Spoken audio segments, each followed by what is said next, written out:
What is Everboarding? You've heard of hiring, you've heard of onboarding. Have you ever considered Everboarding? Everboarding is one of those things where you look at it and you say, the customer, your internal customer in this case, when we're hiring, is going through a journey, and that journey never really ends unless they leave the organization. And actually, if we're honest with each other, there's a number of people who leave the organization and ultimately come back. So let's just think about this journey that an employee goes through, both from hiring, so interviewing, they interview, they get hired, there's an offer that happens, they onboard, and then we let them go. That's it. What if we actually said, let's start getting you prepared for that next role all the way through? What if there was this continuous improvement all the way through the process that got them prepared to go from where they are today to what's next logical steps? So what if we started Everboarding? And I think this is one of those things that more and more people are going to start to talk about and kind of work through as more of these enablement technology tools, these emerging and enablement technology tools come online. There's going to be this journey that people kind of work their way through. And there's going to be ups and downs as they go through it inside an organization. If you think about it, if you do things that are really, really, really hard, sometimes people will quit. There are things that you can do today in the company that you work with that you would not have been able to do the first day you joined because you didn't know the people, you didn't know the process, you didn't know the tools, you didn't have the knowledge, you didn't have the experience. You weren't exposed to those things. So what if we did this by design? And we said, look, over time, over this journey that somebody goes through inside their business, there's going to be a period where we move from generalist to specialist. And this is going to break your mind a little bit. What happens if you actually start to say, beyond the generalist to specialist, there might actually be a return to generalist?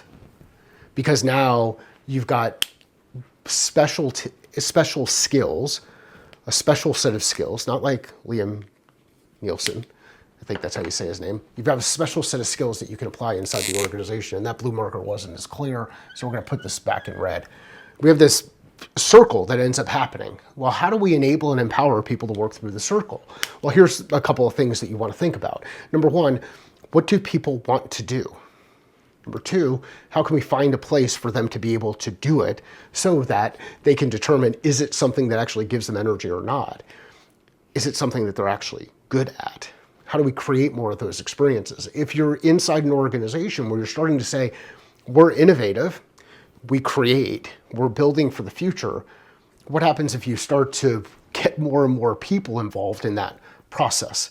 This is how I am thinking about the idea of Everboarding. Constant layers of iteration that help with continuous improvement for the employee, the person that's inside your business, so that they achieve the things they want to, and they start to attract more people into your business who want to achieve some of those things as well. One of the reasons why I started Catalyst with Mike 10 years ago this month is when we brought on our first customer, was because I'd always wanted to launch a business and didn't really know how to do it. Part of that was because I didn't really feel fulfilled in the work that I was doing. I thought there was more out there.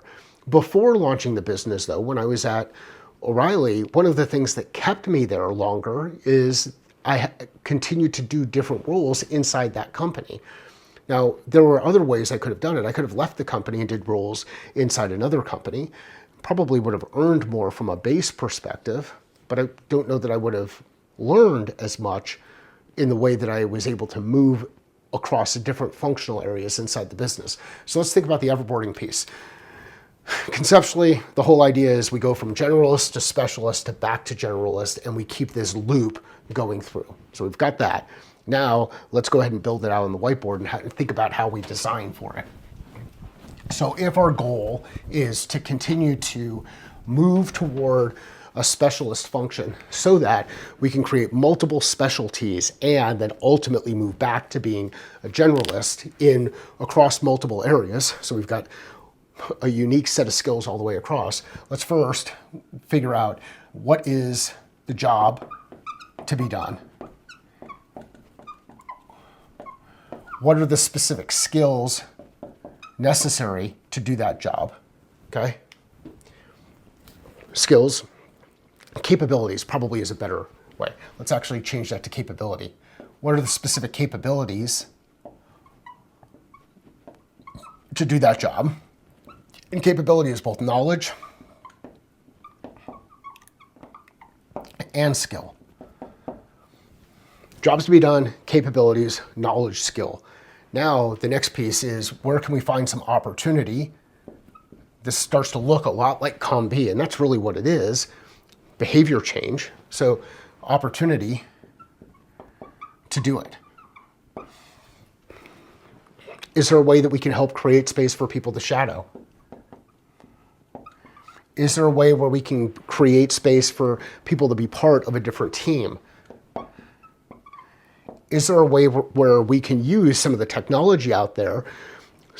Look at Christina Brady's Luster and predictive enablement to enable the team to do some things outside of the work that they do on a day-to-day basis. So we have capability, knowledge, and skill. We have jobs to be done definitions. We have the capabilities that are necessary. We have the opportunity for people to do it. And from a motivation perspective, is it something they actually care about? Do they want to do it? What are they drawn toward? Over time, people will be drawn to want to test different things. Sometimes people don't know what those things are that they can go out there and test. So let's break through, understand our definitions, understand knowledge and skill, opportunity, and what people care about. And then let's start to lay out things in short-term, medium-term, and long-term perspective, right?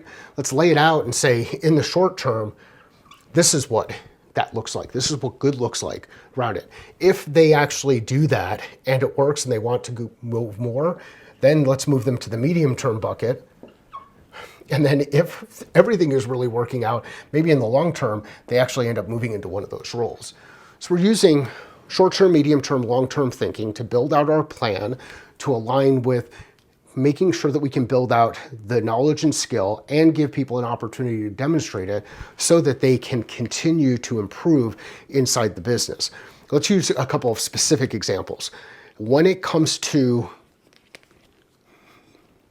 creating or building really good sales professionals, my preference is to not start with people who have sales experience. And one of the reasons why my preference is to not start with people who have sales experience is because if someone has an extended amount of sales experience, they have their own blind spots and ruts that they've created for themselves.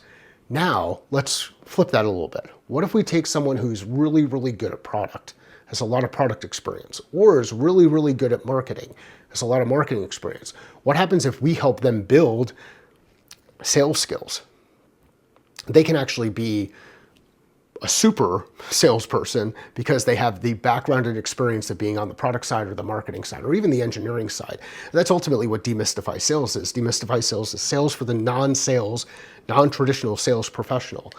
So we take someone who's got a certain set of skills in one area, build up a new set of skills, and have those skills start to stack on top of each other. This is what I want you to think about in the context of Everboarding and not get caught into the trap of saying, just because someone was brought in for a certain role, they're gonna stay in that role. Create space for people to play, create space and opportunities for people to test. Think a little bit differently about the process that you use for people inside your organization. And maybe you should shift from onboarding to everboarding and start putting out your everboarding plan as part of your 2026 business planning. If you want to have a conversation around this, and this sounds interesting, give me a call. You can find your catalyst at findmycatalyst.com. And if you know somebody who would find this useful, please share it with them and let me know right here